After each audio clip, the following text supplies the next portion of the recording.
अगर आप federal board के PDF नोट्स लेना चाहते हैं तो अभी हमारा व्हाट्सएप चैनल ज्वाइन करें। इसके अलावा अगर आपको ऑनलाइन ट्यूशन्स चाहिए तो हमारे पास पाकिस्तान की टॉप फैकल्टी अवेलेबल है। हमारी वेबसाइट विज़िट करें या हमें व्हाट्सएप पर कॉन्टैक्ट करें। तमाम लिंक्स डिस्क्रिप्शन में गिवन है। Thank you. बिस्मिल्लाहिर्रहमानिर्रहीम। 2026 में किस तरह से आपने अपना फेडरल बोर्ड का एग्ज़ाम अटैम्प्ट करना है वो हम आज की वीडियो में डिस्कस करेंगे। सबसे पहले जो मैंने आप लोगों के सामने ये शीट खोली हुई है इसको कहते हैं OMR शीट। ठीक है, इसके ऊपर आप लोगों ने MCQ अटैम्प्ट करके रिटर्न करने होते हैं बोर्ड के एग्ज़ाम में। सेक्शन ए आपका जो होता है वो इसी पर अटैम्प्ट होना होता है। ठीक है, तो यहाँ पर बच्चों आपके पास है रोल नंबर सबसे पहले, और उसके नीचे आप लोगों के पास बबल्स बने हुए हैं, वो आप लोगों ने किस तरह से फिल करने हैं ये सारी चीज़ें मैं आज आपको बताऊँगा इंशाल्लाह। इससे पहले मैंने 2025 के लिए वीडियो बनाई थी कि 2025 में किस तरह से आप लोगों ने अपना बोर्ड का एग्ज़ाम अटैम्प्ट करना है, किस तरह से शीट्स OMR शीट्स इनको फिल करना है। तो जिन बच्चों ने पहले देख ली थी वो तो आराम से उन्होंने अपना अटैम्प्ट कर लिया था एग्ज़ाम, बट जिन्होंने नहीं देखी थी उन्होंने बाद में आकर कमेंट किए कि सर हमने बबल्स गलत फ़िल कर दिए हैं, हमने रोल नंबर गलत फ़िल कर दिया है, या हमने एग्ज़ाम नेम की जगह पे अपना नाम लिख दिया है, हमने डेट नहीं लिखी। तो ये सारी चीज़ें बाद में आप लोग आके बता रहे होते हैं। कुछ मिस्टेक्स जो हैं वो तो छोटी छोटी होती हैं जो अवॉइड हो जाती हैं, वो करेक्ट कर लेते हैं, बट कुछ मिस्टेक्स होती हैं जो बहुत बड़ी होती हैं, जैसे कि आपने अपना रोल नंबर ही नहीं लिखा, कुछ भी नहीं लिखा, तो फिर उनको कैसे पता चलेगा कि ये किस स्टूडेंट का जो है वो आंसर बुक है। तो अच्छे से आप लोग इसको समझ लो। सबसे पहले आपके पास रोल नंबर, हमको यहाँ पर डमी रोल नंबर ले लेंगे। फॉर एग्ज़ाम्पल रोल नंबर है जी 1 4, ठीक है, 5 7 6 3 एंड 4, ये फॉर एग्ज़ाम्पल रोल नंबर है आपका। ठीक है, फॉर एग्ज़ाम्पल तो यहाँ पर रोल नंबर लिखने के बाद आप देखें यहाँ पर नीचे जो है वो बबल्स बने हुए हैं। अब इन बबल्स को कैसे फिल करना है, बड़ा ही आसान तरीका आपको बताता हूँ। आपने ऊपर 1 लिख दिया, ठीक है, अब इस लाइन में आपने 1 ढूंढना है, कहाँ पर है जी, ये 1 है, इस 1 को आपने फिल कर देना है। बाकी किसी को कुछ नहीं कहना है इस पूरी लाइन में, सिर्फ इस 1 को फिल कर देना है। ठीक है, इसी तरह आगे इस बॉक्स में आपने 4 लिखा है तो इसके नीचे आपने 4 नंबर को फिल कर देना है, इस 4 को। ठीक है, इसी तरह यहाँ 5 लिखा है, इसके नीचे आपने 5 को फिल कर देना है। ये भी मैं आपको करके भी दिखाता हूँ। 7 है, नीचे इसको 7 वाले को फिल कर देना है। 6 है, इसके नीचे आपने 6 वाले को फिल कर देना है।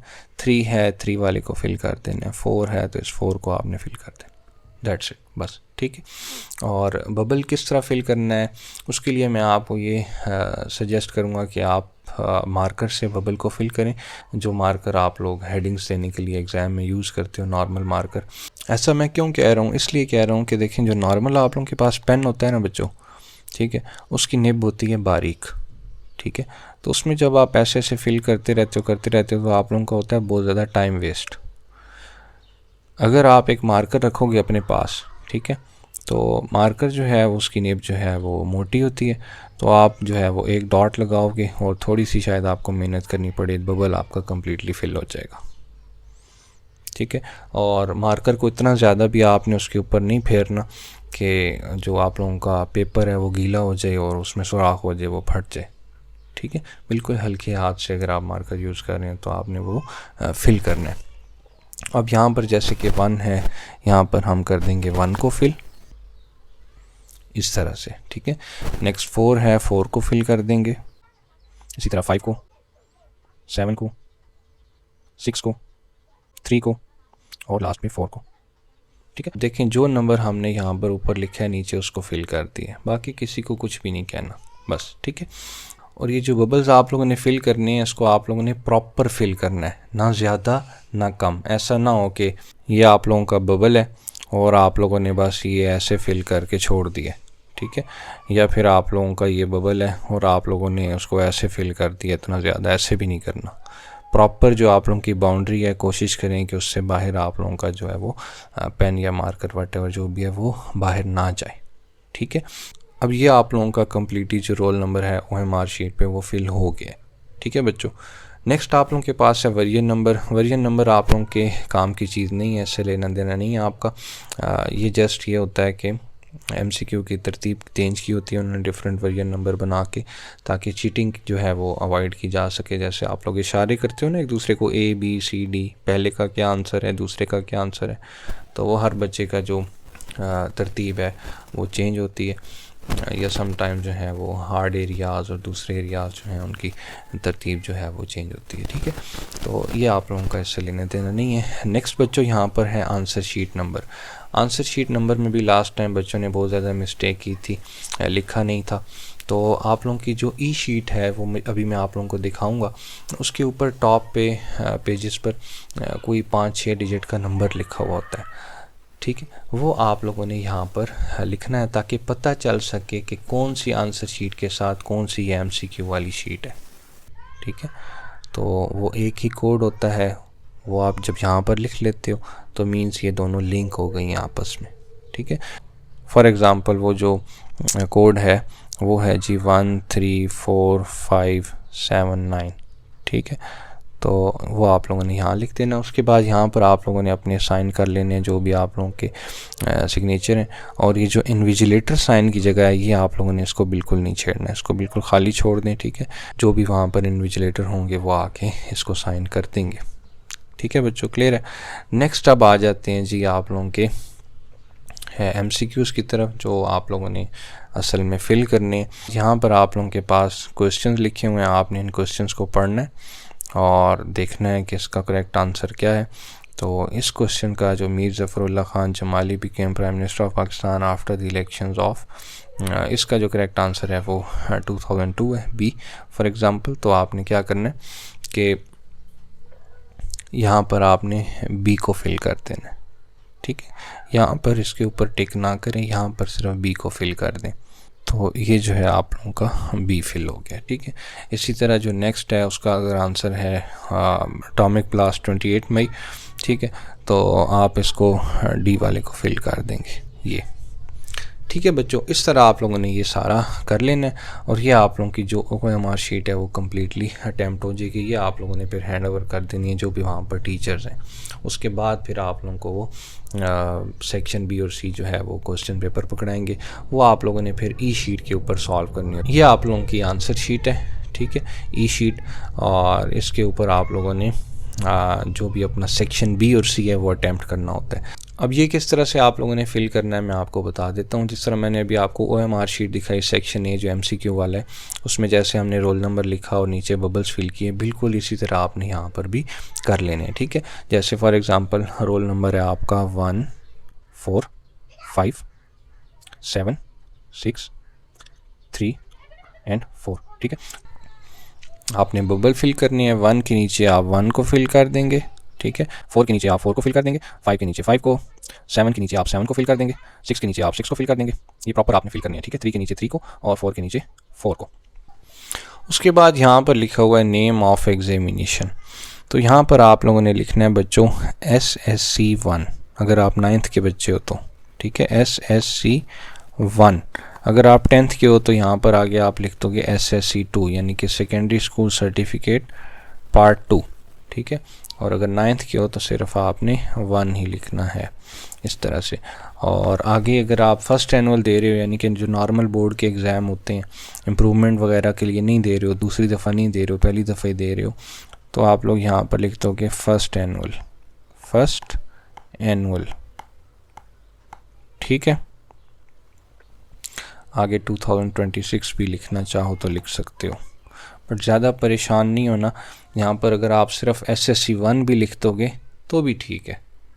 ठीक है, तो SSC 1 फर्स्ट एनुअल 2026 अगर आप 2026 में एग्ज़ाम दे रहे हो। अगर आपने एक दफ़ा बोर्ड के एग्ज़ाम दे दिए और अभी आप 40 डेज़ बाद दोबारा एग्ज़ाम दे रहे हो, इम्प्रूवमेंट का फॉर्म आपने जमा करवाया है अपने स्कूल में, तो फिर यहाँ पर आप लिख दोगे सेकेंड एनुअल 2026। ठीक है, बट अगर आप नॉर्मली रूटीन पर चलते आ रहे हो, पहली दफ़ा बोर्ड का एग्ज़ाम दे रहे हो 9th में या 10th में, तो वो फर्स्ट एनुअल ही लिखा जाएगा जो आप लोगों के मार्च में होने। उसके बाद है सब्जेक्ट या पेपर। अगर आपका ये मैथ्स का पेपर है तो आप यहाँ पर लिखोगे मैथमेटिक्स। ठीक है, 9th का है तो आप यहाँ पर डैश डाल के 1 लिख दोगे, और अगर 10th का दे रहे हो तो आप 2 लिख दोगे यहाँ पर। ठीक है, हम 9th के लिए फ़िल कर रहे हैं तो हम ये फ़िलहाल 1 ही रखते हैं यहाँ पे। उसके बाद है बच्चों डेट, तो डेट फॉर एग्ज़ाम्पल आपकी है जी 5 मार्च, ठीक है। तो आप क्या लिखोगे यहाँ पर, आप लिखोगे मार्च 05 और कोमा 2026, ठीक है। उसके बाद यहाँ पर है साइन ऑफ डिप्टी सुप्रिटेंडेंट, तो इसको आपने बिल्कुल खाली छोड़ देना है, इसको आपने साइन नहीं करना है, इसको जो आपके टीचर्स होंगे वही साइन करेंगे, ठीक है। उसके बाद ये for use of examiners only, इसको भी आपने बिल्कुल नहीं छेड़ना, ठीक है। कोई यहाँ पर कुछ भी नहीं लिखना, यहाँ पर आप लोगों के जब चेक होंगे वो लोग मार्क्स लगाएंगे, और अगर आपने इसको ज़्यादा खुद से कोई मार्क्स वगैरह लगाने की कोशिश की तो सीधा कैंसिल हो जाएगा आपका पेपर, ठीक है। तो इस तरह की कोई शरारत नहीं करनी कि मार्क्स ऑब्टेन क्वेश्चन 1 2 3 4, बिल्कुल नहीं छेड़ना, इसको खाली छोड़ देना है। और उसके बाद ये sign off head examiner, assistant to head examiner, sub examiner, इसको भी बिल्कुल आपने खाली छोड़ देना है, नहीं छेड़ना, ठीक है। टोटल मार्क्स इन वर्ड्स, इसको भी खाली छोड़ देना है, बिल्कुल नहीं छेड़ना। तो इस पेज पे आपने सिर्फ जो है यहाँ पर अपना रोल नंबर फिल करना है, नीचे बबल्स फिल करनी है, और ये name of examination, subject, paper, date ये लिखनी है बस, ठीक है बच्चों। चलें अब आगे चलते हैं हम। ये नॉट फॉर यूज़ है, यानी कि जो फर्स्ट पेज होगा आंसर बुक के अंदर उसको आप खाली छोड़ दोगे, उसके ऊपर लिखा हुआ भी होगा। अब उसके बाद बच्चों यहाँ पर सेक्शन बी है और इससे नीचे फिर सेक्शन सी भी आएगा। पहले सेक्शन बी को डिस्कस कर लेते हैं, फिर सेक्शन सी को डिस्कस कर लेंगे, ठीक है। अब बच्चों इस ई शीट के ऊपर आप लोगों के पास बिल्कुल ओपन चॉइस नहीं है कि आप जो सा क्वेश्चन जहाँ मर्जी अटैम्प्ट कर लो, नो। आपके पास हर क्वेश्चन की जगह जो है वो स्पेसिफाइड है, आपने उसी जगह के ऊपर वो क्वेश्चन जो है वो अटैम्प्ट करना है। जैसे कि ये आप लोगों के पास पेज है क्वेश्चन नंबर 2 पार्ट 1, इसके नीचे फिर आएगा question number 2 part 2, question number 2 part 3, ठीक है। अब आपने क्वेश्चन पेपर के ऊपर देखना है, ठीक है। ये देखें question number 2 part 1, part 2, part 3, जो मैंने अभी आपको वहाँ पर जगह भी दिखाई हैं इसकी बनी हुई है, ठीक है। तो क्वेश्चन नंबर 2 पार्ट 1, अब देखें यहाँ पर दो क्वेश्चन है, एक लेफ्ट साइड पर लिखा हुआ है, एक राइट साइड पर लिखा हुआ है, दरमियान में और लिखा हुआ है। आपने देख लेना है कि इन दोनों में से आपको कौन से वाला ज़्यादा अच्छा आता है, लेफ्ट साइड वाला या राइट साइड वाला, ठीक है। फॉर एग्जाम्पल आपको लेफ्ट साइड वाला ज़्यादा अच्छा आता है, और ये कौन सा है, पार्ट 1 है, क्वेश्चन नंबर 2 का पार्ट 1 है। आपने यहाँ पर आके उसको अटेम्प्ट कर लेना है, question number 2 part 1। For example आपको राइट वाला ज़्यादा अच्छा आता है, ठीक है, तो वो भी पार्ट 1 ही है, वो पार्ट 2 तो नहीं है ना, पार्ट 1 ही है, बेशक वो राइट साइड पे है, ठीक है। तो इसको अगर आपने अटेम्प्ट करना है तो भी आपने इसको इसी जगह पर ही अटेम्प्ट करना है, पार्ट 1 पे। कुछ बच्चे क्या समझते हैं, वो समझते हैं कि अच्छा ये पार्ट 1 है और ये पार्ट 2 है, इसको पार्ट 2 की जगह पे अटेम्प्ट कर देते हैं। ऐसा नहीं करना, ये दोनों पार्ट 1 ही है। आपने देख लेना है कि आपको इन दोनों में से कौन सा ज़्यादा अच्छा आता है, ठीक है, दरमियान में और है, तो कोई एक आप अटेम्प्ट करें, यही रिकमेंडेड है। दोनों आप अटेम्प्ट ना करें, जो अच्छा आता है वो एक अटेम्प्ट कर लें बस, ठीक है। तो यहाँ पर आपने पूरा ये अटेम्प्ट कर लिया। उसके बाद चलते हैं नेक्स्ट पेज पे, क्वेश्चन नंबर 2 पार्ट 2, ठीक है। अब अगला क्वेश्चन देखें जी, पार्ट 2 में कौन कौन से क्वेश्चन है आप लोगों के लिए, ये दो क्वेश्चन लिखे हुए हैं, दरमियान में और है। देख लें कौन सा ज़्यादा अच्छा आता है, लेफ्ट वाला या राइट वाला, जो कौन सा ज़्यादा अच्छा आता है उसको आप ये पार्ट 2 वाली जगह पर अटैम्प्ट कर लें। अब ये बात समझ लें कि जो शॉर्ट क्वेश्चन हैं उनके लिए आपके पास एक एक पेज ही है, ठीक है, उनके लिए आपके पास एक एक पेज ही है। तो आपका सोल्यूशन जो है वो इसी पेज के ऊपर पूरा आना चाहिए, आप अगले पेज पर नहीं जा सकते, ठीक है। बट जो लॉन्ग क्वेश्चन हैं उसमें आपके पास हर क्वेश्चन के लिए दो दो पेजेस जो हैं वो स्पेसिफाइड है। तो ये जितने क्वेश्चन आप लोगों के पास क्वेश्चन पेपर में होंगे उसी पैटर्न पे आप लोगों को आंसर शीट में भी जगह बनाकर दी गई होंगी। अगर 10 पार्ट हैं क्वेश्चन नंबर 2 के, तो आप लोगों को 10 पार्ट्स की जगह बना के दी गई होगी, ठीक है।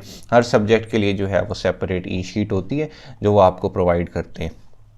अब चलते हैं बच्चों सेक्शन सी की तरफ, ठीक है।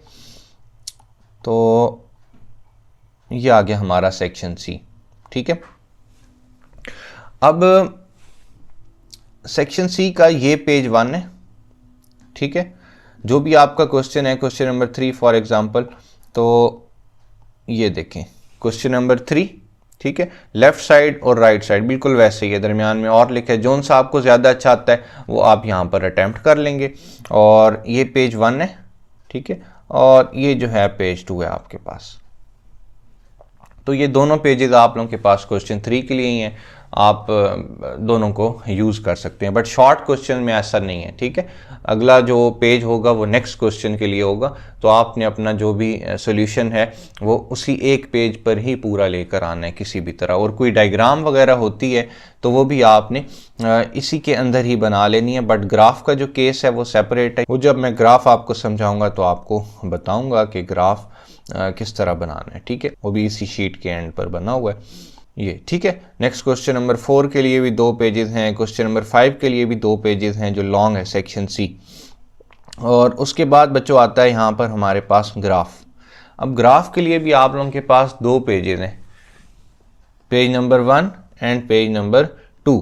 तो बच्चों अगर ग्राफ वाला कोई क्वेश्चन आ जाता है, जैसे आप लोगों के स्लोप वाले चैप्टर्स होते हैं उसमें आपने ग्राफ बनाना होता है, अगर तो सिंपल आपके पास ट्रायंगल वगैरह हैं तो वो तो आप ये क्वेश्चंस के साथ जो जगह है यहीं पर बना लोगे, ठीक है। इस तरह सिंपल अगर कोई ट्रायंगल वगैरह हैं जिसमें आपने कोऑर्डिनेट्स का ख्याल नहीं रखना तो वो आप वैसे ही बना सकते हो यहाँ पे। बट अगर जो आप लोगों के पास ऐसे क्वेश्चन हैं जिसके साथ आप लोगों ने ग्राफ बनाना है, प्रॉपर कोऑर्डिनेट्स शो करने हैं, तो फिर वो आप क्वेश्चन का सोल्यूशन वहीं पर कर लोगे जो जगह है पीछे, ठीक है। और जो ग्राफ है वो आप यहाँ पर बनाओगे और उसके साथ मेंशन करोगे कि भाई ये कौन से क्वेश्चन का ग्राफ है। जैसे फॉर एग्जांपल शॉर्ट क्वेश्चन है तो आप कहोगे क्वेश्चन नंबर 2 का कौन सा पार्ट है, फॉर एग्जांपल 4 है, ठीक है। तो इस तरह मेंशन करके आप फिर यहाँ पर ग्राफ बनाओगे, और ग्राफ बनाते वक्त आपको पता है कि ये जो छोटे बॉक्सेस होते हैं और बड़े बॉक्सेस होते हैं इनका ख्याल रख के हमने जो है वो वैल्यूज़ लेनी होती हैं, ठीक है। तो प्रॉपर आप लोगों ने जो लाइंस हैं वो इसके अकॉर्डिंग ही लगानी है। ऐसा नहीं है कि आप लोग ग्राफ जो है वो ग्राफ पेपर पर तो बना रहे हो बट आप लोगों ने अपनी मर्ज़ी से वैल्यूज़ ली हुई हैं, कोई आपने स्मॉल बॉक्सेस और लार्ज बॉक्सेस का ख्याल नहीं रखा, ऐसे नहीं करना, ठीक है। तो उम्मीद है ये तो आप लोगों को आता होगा कि किस तरह हम ग्राफ पेपर के ऊपर ग्राफ बनाते हैं। तो इसके बाद पेज 2 जो है वो भी ग्राफ का ही है, अगर यूज़ होता है तो ठीक है, नहीं होता तो नो प्रॉब्लम। रफ वर्क है उसके बाद बच्चों, जो लास्ट शीट होती है आप लोगों के पास वो रफ वर्क की होती है। अब मैथ्स का अगर आप पेपर दे रहे हो तो डेफिनेटली रफ वर्क ज़्यादा करना पड़ता है, तो मैं आप लोगों को रिकमेंड करूँगा कि आप लोग रफ वर्क जो है वो पेंसिल से स्टार्ट कर दें, ठीक है। फिर इरेज़र अपने पास रखें, इरेज़ करें उसको और फिर दोबारा मज़ीद रफ वर्क करें, क्योंकि एक पेज अगर पेन से करेंगे तो जगह ख़त्म हो जाएगी, तो पेंसिल से करें और इरेज़ कर करके ज़्यादा सारा रफ वर्क आप कर सकते हैं, ठीक है। और रफ वर्क के अलावा बच्चों पूरे पेपर के अंदर आपने कहीं भी लेड पेंसिल जो है वो यूज़ नहीं करनी, ठीक है। आप लोगों ने पेन ही यूज़ करना है, और ब्लू पेन और ब्लू मार्कर का अगर आप कम्बिनेशन रखेंगे तो वो ज़्यादा अच्छा लगता है, तो कोशिश करें कि यही कम्बिनेशन आप लोग रखें, ठीक है। और बाकी वो कलरफुल मार्कर्स और पेन्स आप लोगों ने यूज़ नहीं करने, सिंपल जो है वो ब्लैक या ब्लू मार्कर और ब्लैक एंड ब्लू पेन। मैं रिकमेंड करूंगा कि blue marker and blue pen का कम्बिनेशन रखें, ये देखने में अच्छा लगता है, ठीक है। और बॉल पॉइंट यूज़ करें, इंक पेन वगैरह और ये पेन आप लोगों ने अवॉइड करने, ठीक है। और जो भी आप लोगों के पास डायग्राम आती हैं वो भी आप लोगों ने पेन से बनानी है। अगर आप लोगों को डर है कि पेन से पहली दफ़ा बनाती हो ख़राब हो जाएंगी तो पहले फिर पेंसिल से आप लोग बनाएं, ठीक है। उसके ऊपर फिर आप लोग पेन फेर दें या मार्कर फेर दें, लेकिन आप लोगों ने उसको पेंसिल से बना हुआ नहीं छोड़ना, क्योंकि जब ये 2 मंथ्स बाद 3 मंथ्स बाद पेपर स्कैन होते हैं आप लोगों के, तो जो पेंसिल होती है वो ज़रा लाइट होती है, तो जब उसकी पिक्चर क्लिक होती है, स्कैन होता है, तो वो पेंसिल जो से लिखा हुआ जो भी होता है वो नज़र नहीं आ रहा होता, ठीक है। तो आप लोगों ने बॉल पॉइंट यूज़ करना है ताकि स्कैन होने के बाद भी वो ख़राब ना हो, वो प्रोमिनेंट नज़र आ रहा हो, ठीक है बच्चों। इसके अलावा आप लोगों के कोई भी क्वेश्चन हो तो आप लोग पूछ सकते हैं, मैं इंशाल्लाह उनका रिप्लाई कर दूंगा, ठीक है बच्चों। Thank you so much, good luck and अल्लाह हाफिज़।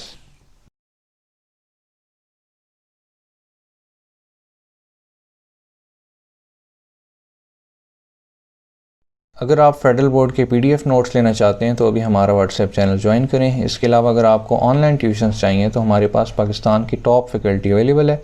हमारी वेबसाइट विज़िट करें या हमें व्हाट्सएप पर कॉन्टैक्ट करें, तमाम लिंक्स डिस्क्रिप्शन में गिवन है। Thank you.